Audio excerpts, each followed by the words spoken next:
美国政府为了维持日常的运转，不断的提高国家的债务的上限，不计后果的疯狂开动印钞机发行美元，让美元的含水金量是越来越缩水。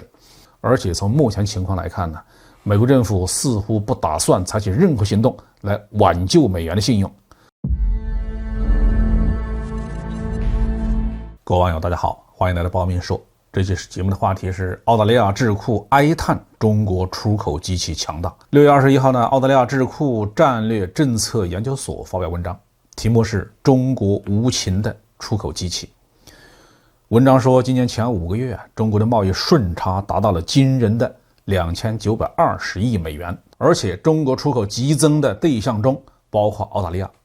在过去5个月，中国对澳大利亚的出口环比增长了44%，而澳大利亚对中国的出口却下降了5%。很显然，是澳大利亚离不开中国。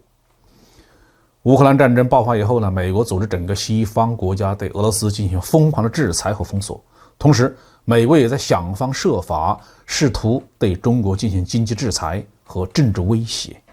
西方的很多专家学者因此认为，经济上的发达、贸易上的繁荣未必能够带来和平和友好。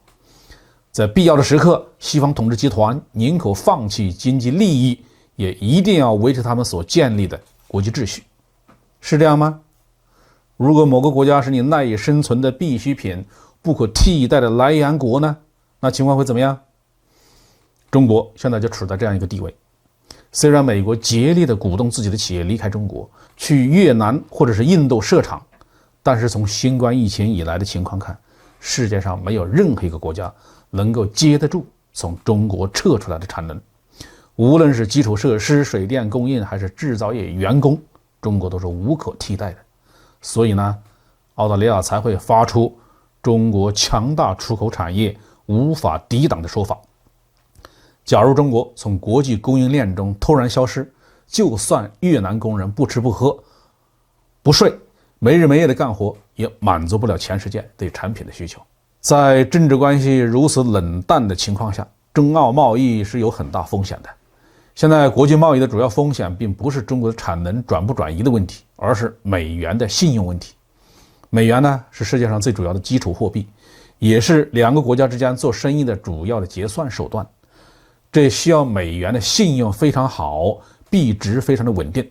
如果美元变成了一种不能被信任的废纸，那在找到下一种替代货币之前，大家都不敢买也不敢卖，国际贸易就会陷入一个低谷，各国很可能被迫选择以货易货的方式。比如说，中国可以拿工业制成品直接去换对方的石油天然气、牛肉、小麦这一类的大宗商品。如果这种事情发生，澳大利亚就是受影响最大的国家之一。澳大利亚是个资源出口国和制成品的进口国，如果不能够及时顺利的出口铁矿石、煤炭、牛肉、小麦这些东西，就没有办法进口日常生活的必需品。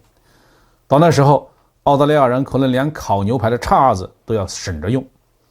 从目前情况看呢，美元的信用也很难再挽救了。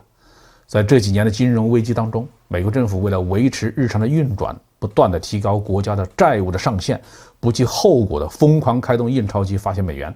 让美元的含水金量是越来越缩水。乌克兰战争爆发以后，美国又不顾国际信用，冻结了俄罗斯中央银行的外汇储备，极大的伤害了美元的信用和美国银行的信用。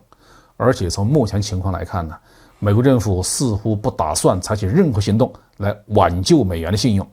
所以呢，全世界都在期待着美元的替代者出现。俄罗斯是早就想明白了，愿意接受人民币来结算俄罗斯出口的商品。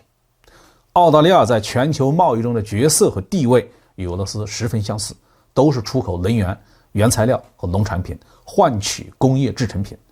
如果将来某一天中国不准用美元，只允许用人民币来向中国采买商品的时候，看看你澳大利亚怎么办。好，这个话题就说到这里。